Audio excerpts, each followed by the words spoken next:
Okay, our next presenter is Marion Miller with Complete Marketing Resources. That's it. I'm going to let her take it. So, Marion Miller. You don't tell me you're leaving now. No. Please stay.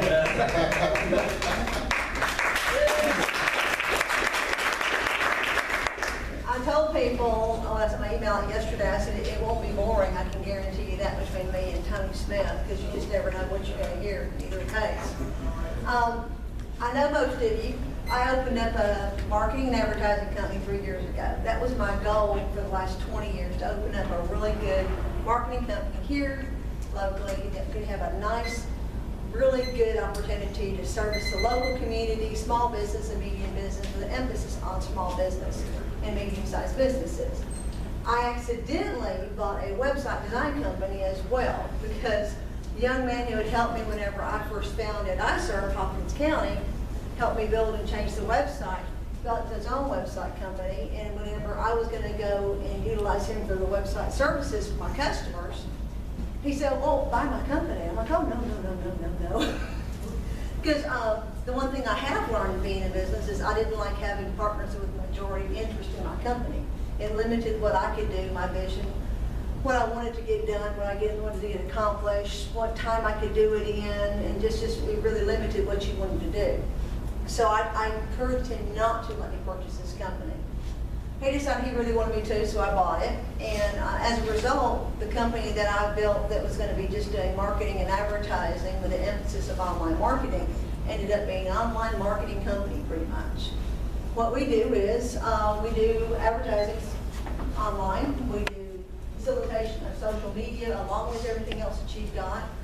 We do marketing and network planning for local customers like Sharon Smith. That's probably the biggest thing I ever did was I was able to earn Sharon's business and keep Sharon's business, and she's probably the toughest customer I have.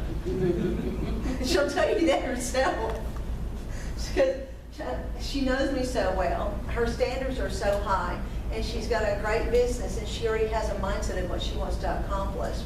So working within those boundaries and being able to meet her needs has been just an absolute, just great challenge, and it's been a lot of fun. We've had a lot of fun doing the marketing and stuff for her. The thing that I've done that's different as far as my business is starting backwards. My company was started 3 years ago with CMR. Before that, I moved to Madisonville 20 years ago.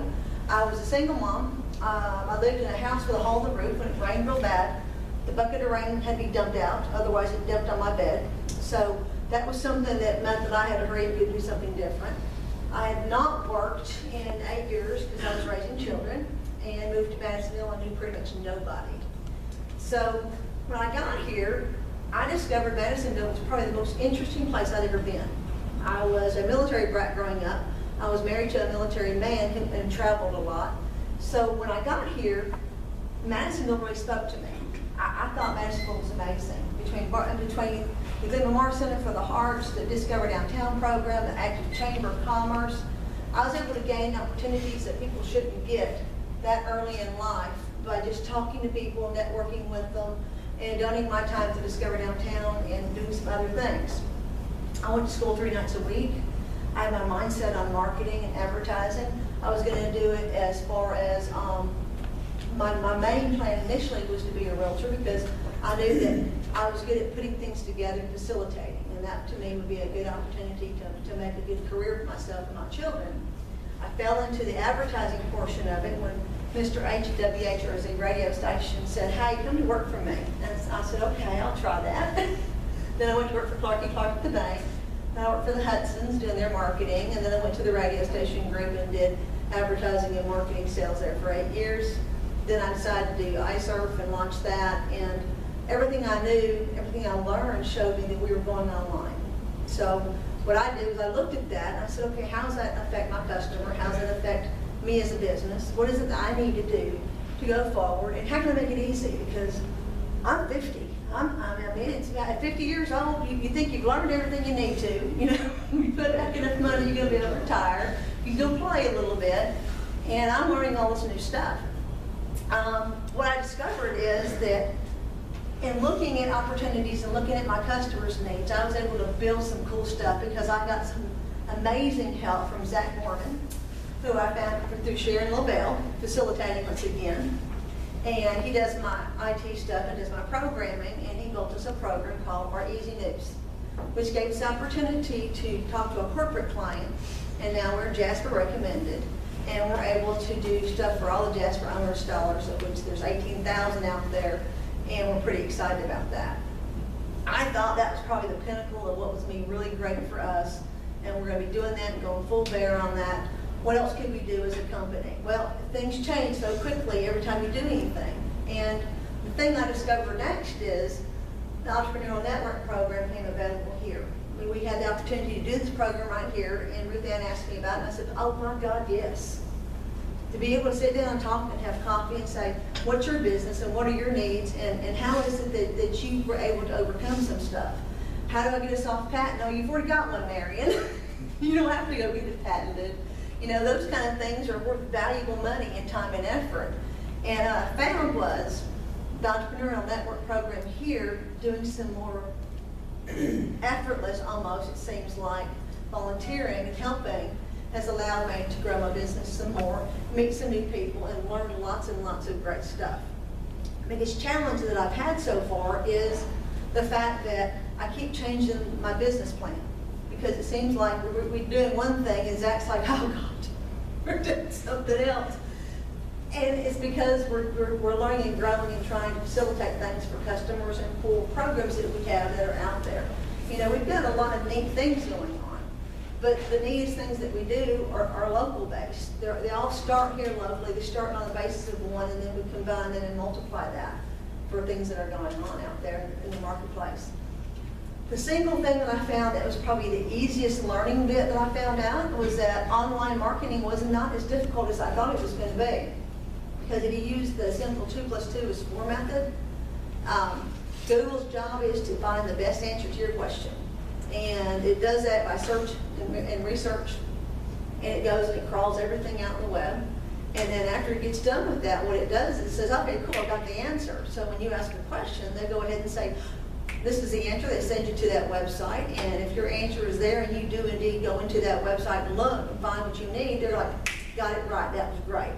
They don't, then you pounce off the website and they say, oh, well, it didn't give the right answer. Crap, I need to look at that a little bit harder. So your website and your online marketing has to have the answers to the questions people are looking for. So no longer do you have a website or a market plan that just has a nice pretty picture of who you are and what you do, or an offer as to what you want to provide somebody. It's got to have the meat and potatoes behind it. It's got to work as an engine.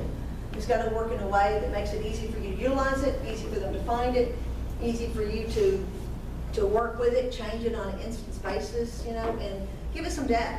So those are the things as far as the hardest thing I found to do and the easiest thing that I found to do so far. Moving into a good location, that has been probably one of the best things we've done. It gave us the ability to smile every time I go to work. I smile real big. The Morton House, if you haven't seen it, is absolutely amazing. We love it there. I smile every time when I go to work. I mean, it's bright in there. It's beautiful. It gives the ability to be creative and to do some great things. And I'm trying to think. 6 minutes is not a long time. So I'm trying to think what else we want to talk about. Basically, you're ready for questions. I'm ready for, oh yeah. Sorry, this clock got the better of me, so. I didn't do buzz. You're ready. I thought it was 6 minutes. Okay. I'm ready for questions. So basically, I'm a marketing company, advertising company, online guru, website design company, and I would love to answer any questions you've got, because I really don't like standing in front of people and talking to them. Don't like it. What about, you said real quickly, and I'm sorry if I missed a little bit, but tell me a little bit about Google, your website needs depth and the way the searches are done. And, yeah, can you go back over that? What happens is, remember the old days we went to the library and we pull our library cards to find out what our resources were, and then we go and pull our books and we look for what we needed for our book reports and stuff for school. Some of y'all are not old enough to probably have done that. I am. Zach, you're not old enough to have done that. But we did that, and based on what those resources were, based on what our query was, we would go find the answers that we need. We would search through and get it. Online Google searches, Yahoo searches, Bing searches, they're all the same thing. What they do is they go and they crawl all the websites out there, gain all that information, and then schedule themselves to go back periodically, see what's going on. Websites are changing now. They used to just be a couple pages. It'd be nice and it'd be pretty. It'd be like a portfolio of what your business is about. Now we have content management websites that provides more information as to what's going on. They sync with your social media. So if you put something on your website, it goes to your Facebook page. It goes to your Twitter page. Now it can go to your LinkedIn page. So you have one interface. People are trying to do that more because they realize the value of their website working for them as an actual marketing tool for them. So the website can actually gain you new business. It can infiltrate different areas. It can kind of put you on a global map instead of on a local map. Google looks at everything. They crawl your website, makes little robots, and then they come back and they say, this is the information we have. You ask them a question and you say, I'm looking for Drambuie. Then they know you're in Madisonville. And they say, okay, where can you find Drambuie at? And they give you your answers, usually in 0.25 seconds. And he wants to be able to be found for that. And you want to be able to find him, get directions from his website, call him and find sure he does have it because it's something not everybody has in their stores. And then find out what time he's open so you go ahead and you get that product. Or if you're online, you want to buy something online, you can purchase it online, have it shipped to you. But you want to do that in your pajamas now. And people are asking those questions continually.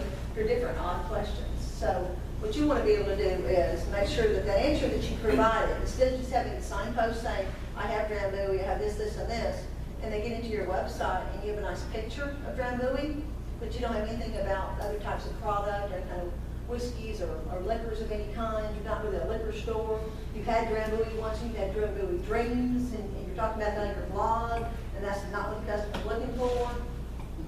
Then those are the things that Google looks at, because it's smart enough now to check everything out. What happens is they will be the best at that search query, and they're competing with others to make sure that they're the best. So based on what you have, A, do you have the content in there? Do you have interface in there, enough information in there to make it where it's really an article or really some depth on that information? And then is it easy to navigate and can they come back out? Now, once you put that information out there, if you don't come back and change it periodically, what happens then is someone else brings information out there, it's newer, it's fresher information. They do the same thing you've got, but it's fresher.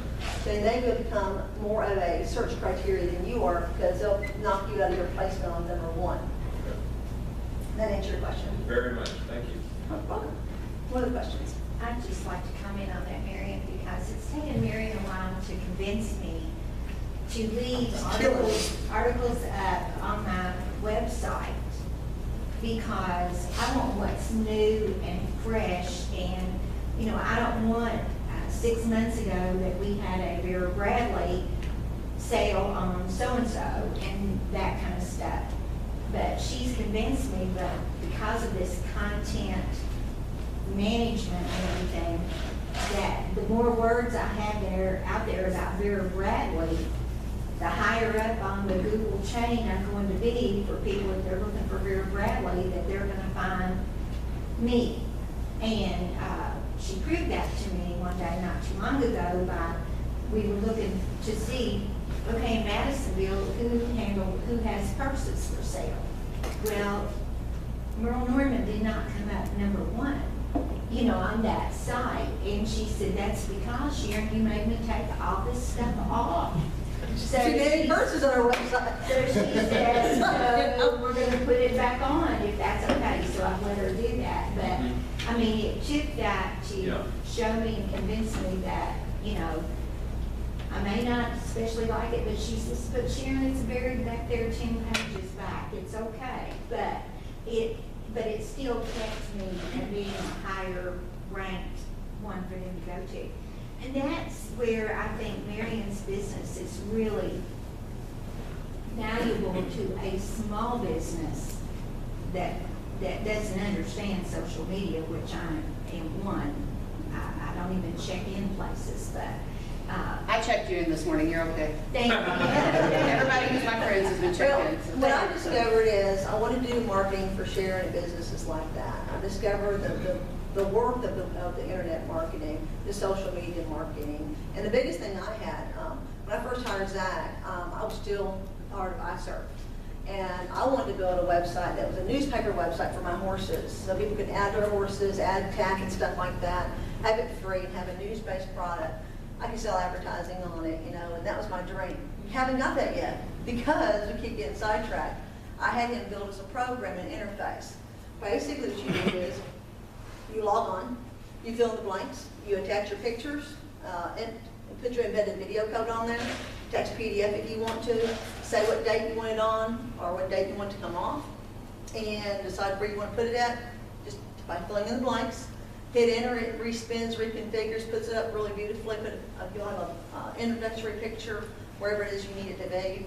Have all your content, have your slideshow, have your video playing inside of it. It takes 5 minutes to get all that done, and then it's on your social media, it goes on your everything else that you've got. So it makes it easy to do stuff. So now marketing is viable online, you know. The program we built for Jasper Engines is that way. We were very fortunate. We had one customer, and they asked us to do some stuff, and we said, well, what else can we do? Customer service has always been a big deal.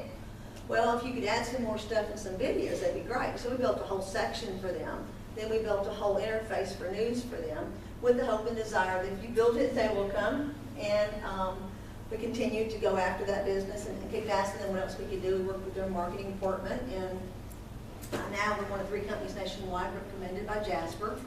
Their sales team is now doing all of our sales for their websites for their owner-installer locations, and we have 10 websites out of 1,800. If you type in Jasper Engine, our 10 come up in the top 100 nationwide for a Google search, because we have that much information. Sharon's question actually dovetails really well with what I was going to ask. I came into my own during the digital revolution. I remember '95 was like, this is the greatest thing ever. You know, AOL and the whole dial-up sound, and that was sort of iconic to a lot of us.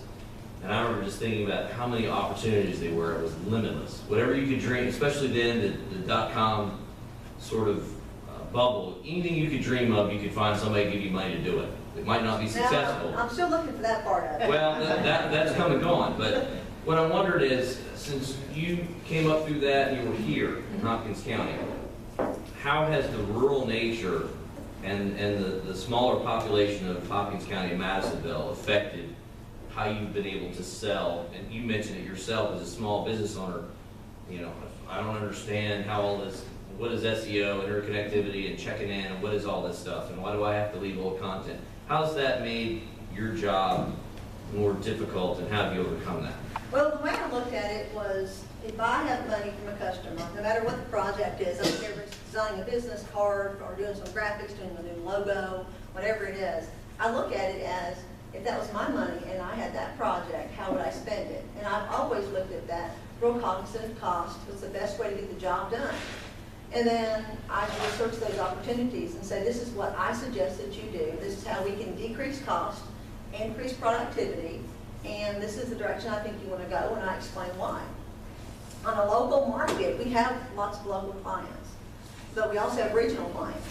And then we have national clients now as well. I mean, we got Jasper Engines, we got SCAG websites, all the SCAG owners and installers, or the SCAG owners, SCAG grasshopper kind of product.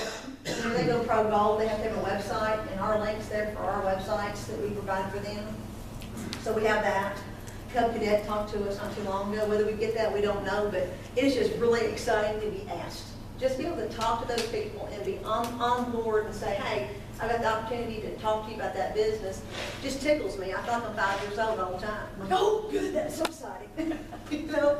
And it's fun. It's a lot of interesting fun. And every time I look at something, I look at it that way. What's the best way to do it? How is it fun? How to make it easy? I want her to be able to do her own marketing if she wants to. If she wants to add something real quick, I want her to be able to do that. You know, so I keep trying to beat her over the head to actually do the login for the easy news, because it's so easy to do. And every time someone comes and gets makeup done, boom, take a picture of them. They'll be like, I look so good today. Sure, put it on the website, you know? And it just feeds down.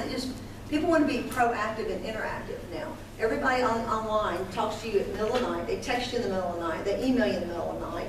They're online Facebooking you in the middle of the night and just chatting. So it's a real different dynamic as far as us as a community anymore than we used to be. we really don't talk like we used to person to person, because we kind of get little snippets here and there, and we feel like we're good. We're too busy, having been proactive. You know, we donated the website to the YMCA. We donated the website for Hopkins County Fair last year. It was #2 in the state of Kentucky for fairs, and that tickles me to death. But we spend time doing projects like that because we love our community, and that keeps us community-based, and it helps us be more realistic as to what's needed out there. If you do different things, it helps give you more of an idea. And you're always growing and looking. Yes, sir. Do you have any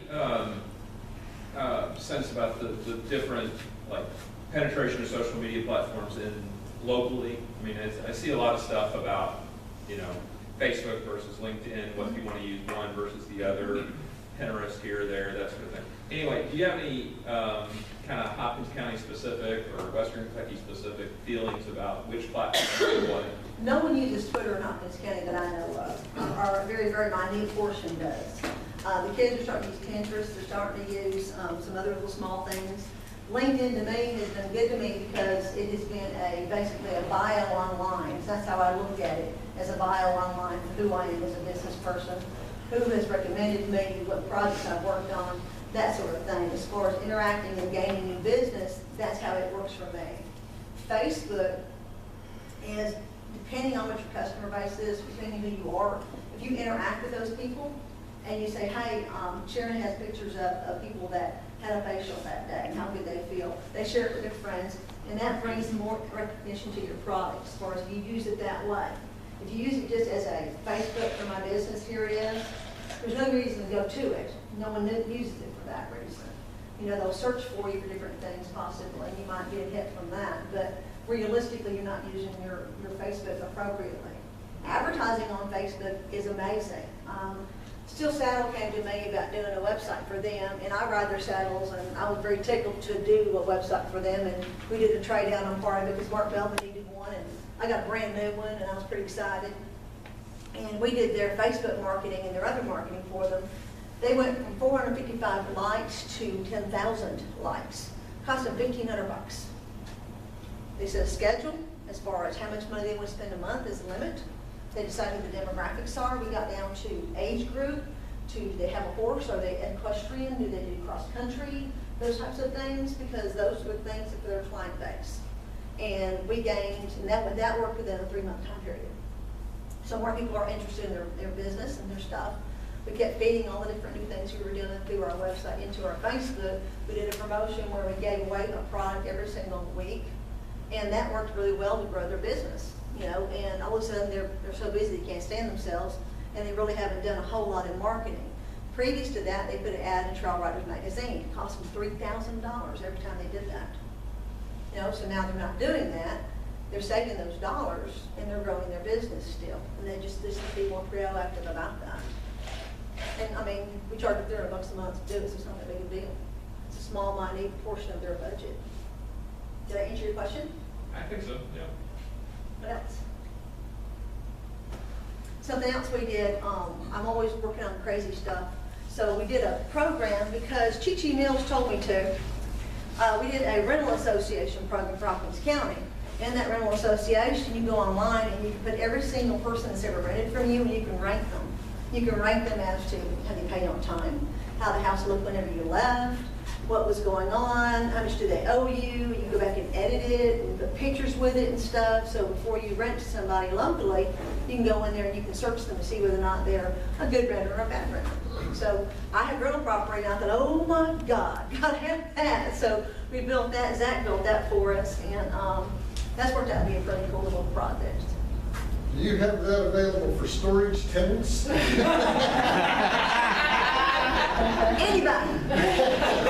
We've got a database of about 1,000 people that rent right now, and everybody that's an association member can actually put their stuff in there.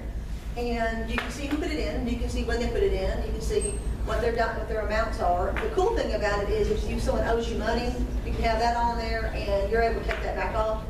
Everybody looks at it and says, yeah, I'm not renting to you because you still owe Joe over here $150. And so it's giving them an opportunity to not have to spend that money. That's a pretty full program. Mm-hmm. What are your expansion? Well, the expansion ideas, what I want to do is, it's only for Hopkins County right now. I wanted to take that and I wanted to replicate it. And it's one of those projects that's on one of our burners that we're using on. It works really, really well. It's self-sustaining. Where do you, okay, you got that idea of what the improvement works.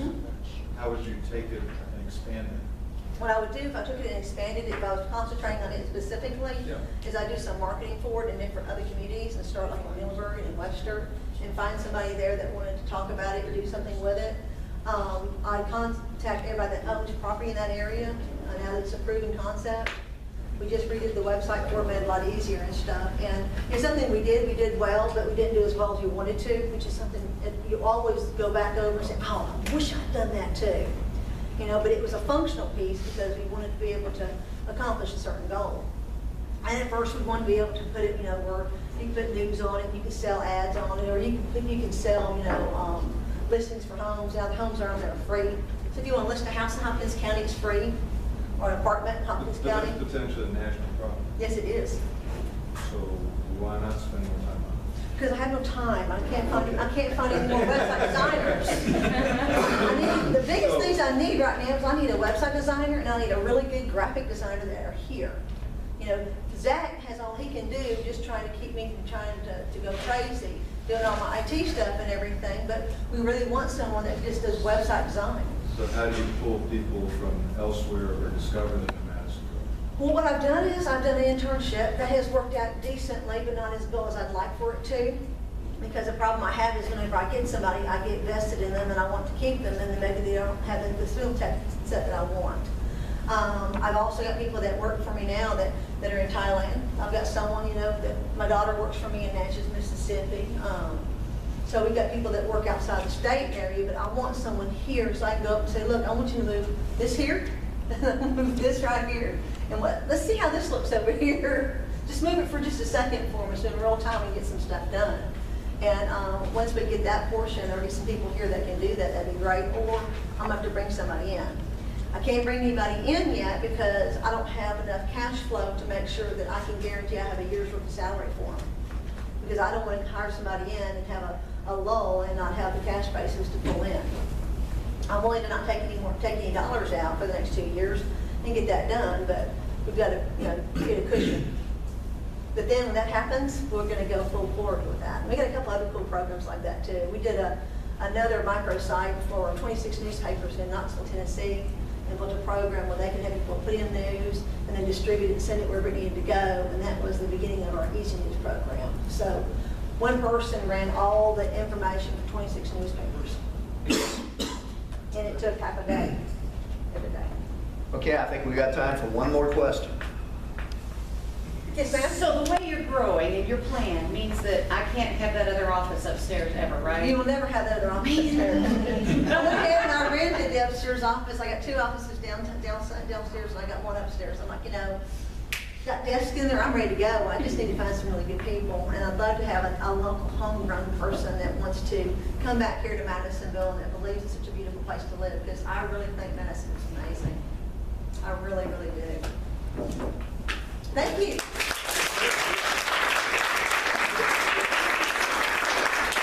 Tony Smith, since I recruited him to be here today. Now, we appreciate both of you, but you both did a great job, and it's really all about telling your story. It's not about hyping or pitching the business as we saw today. It's about telling the story, lessons learned, and sharing that. Okay, next week, I'm aware of at least one of our speakers for next week, and that is PJ Woodside with Big Biting Pig Productions, a locally homegrown filmmaker. And Felicia Stewart, who's recently started with the newspaper, told me that she may also, she expected to be here. She just wasn't sure whether she'd be helping present or throwing tomatoes at her partner. But in any event, thank you for being here. Go forth and invite more people. Yes, Sharon. I'd just like to make an announcement. I may or may not have lost a bracelet in here this morning. It's one that has great value to me, and